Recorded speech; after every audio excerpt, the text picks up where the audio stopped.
Hi, it's Mrs. Cheney here today to talk to you about the most famous painting in the world. Everybody knows about this painting. It's called the Mona Lisa.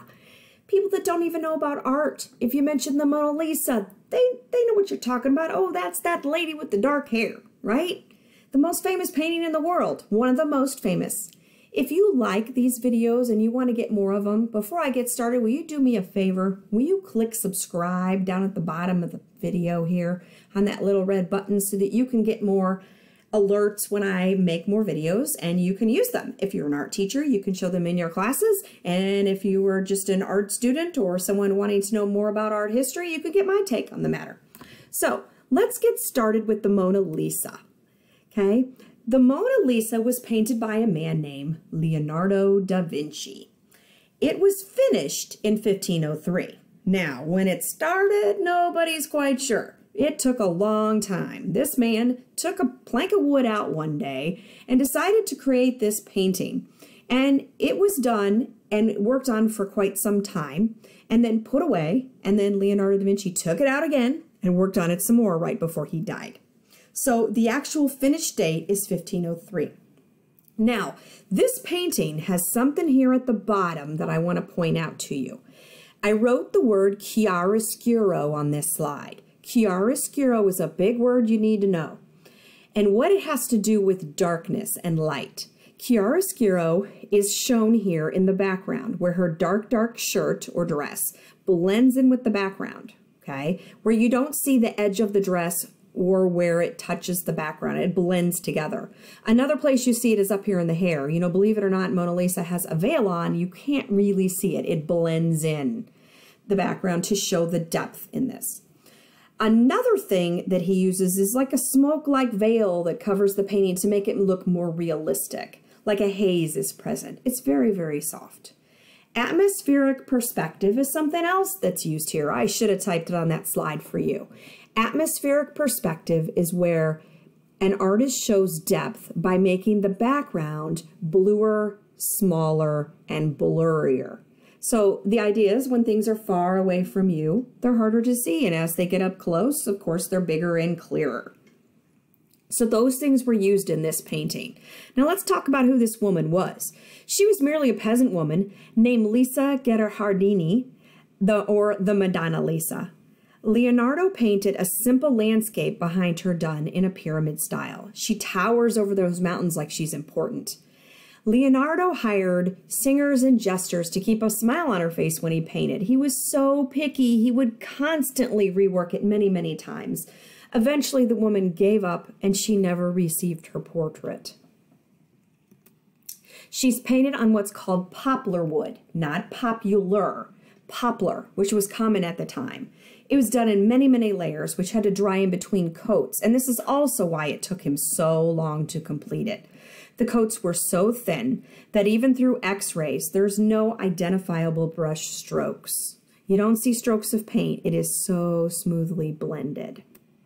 In 1952, she went through a restoration. You know, she was cleaned. X-rays show no eyebrows at all.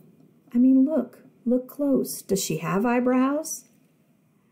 Either in 1952 they were cleaned off when it was restored, or maybe Lisa plucked them herself. Was it fashionable at the time to do that?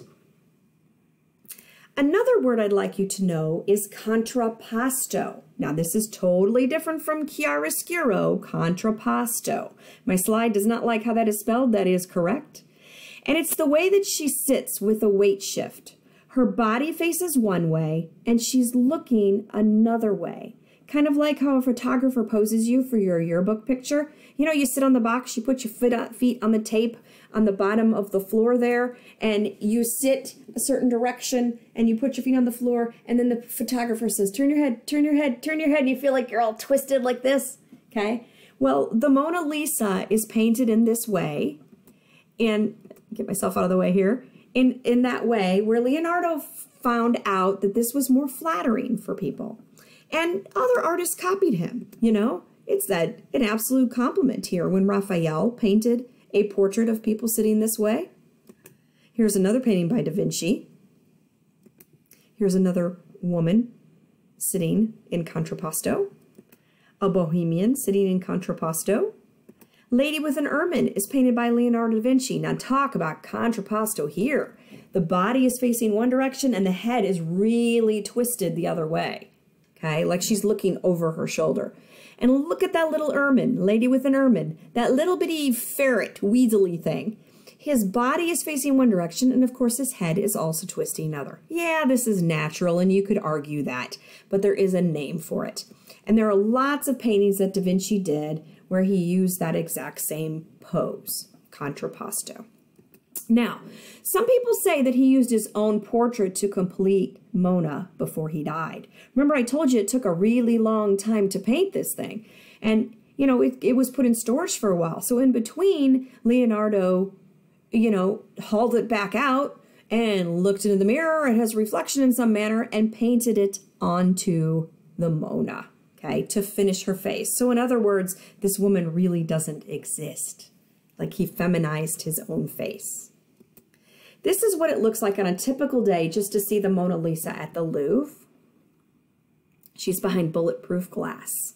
My friend went to see the Mona Lisa, and she told me that she had to go to the Louvre really early in the morning, try to get there before the crowds did. And then when she walked into the room, she could see the Mona Lisa really far, far away from her. But the crowd was unreal already. And then she had to like jump and jump over the crowd to try to even just get a glimpse of her.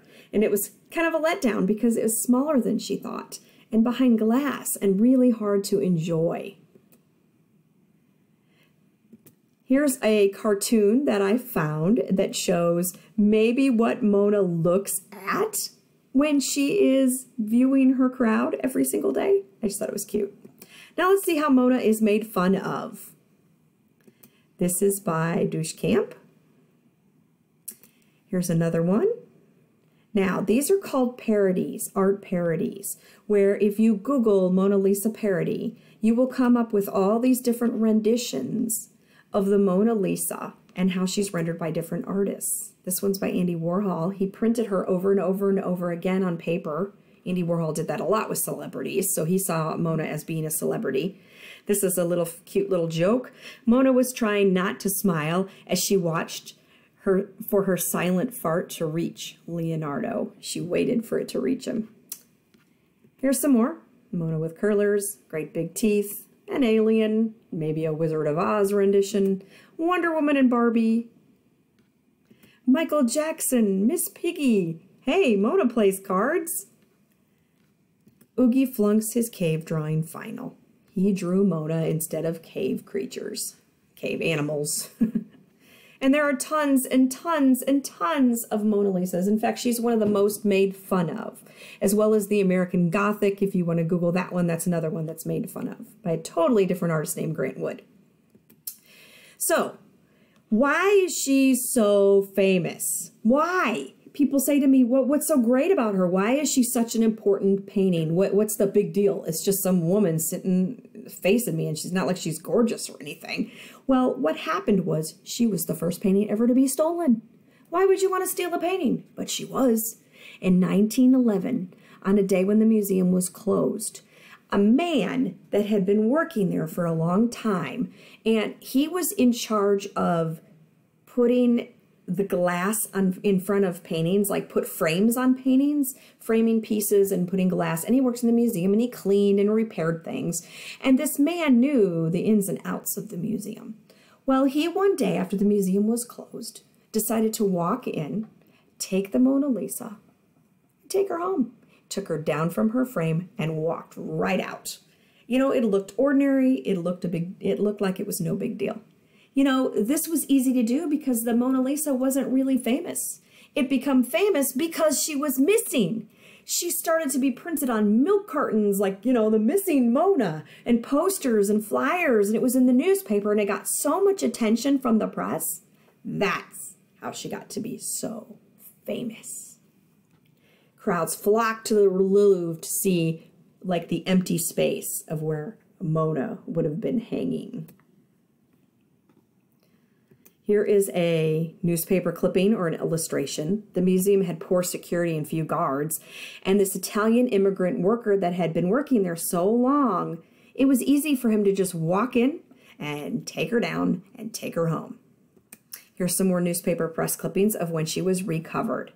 After his capture, this guy, I don't know how to say his name, Perugua, something like that, Perugia. He tried to claim patriotic motivation, saying that he wanted to return it to Italy where it came from. But he had made a list of American art collectors. What's that up to?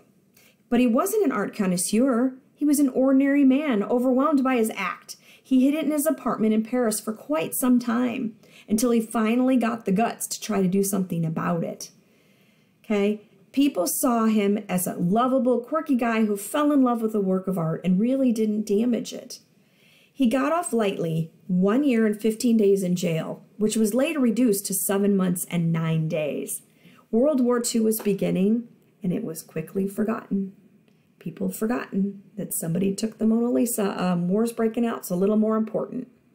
But now we study the Mona Lisa, and art theft is a big deal. And that's a whole nother topic I'll talk to you about someday.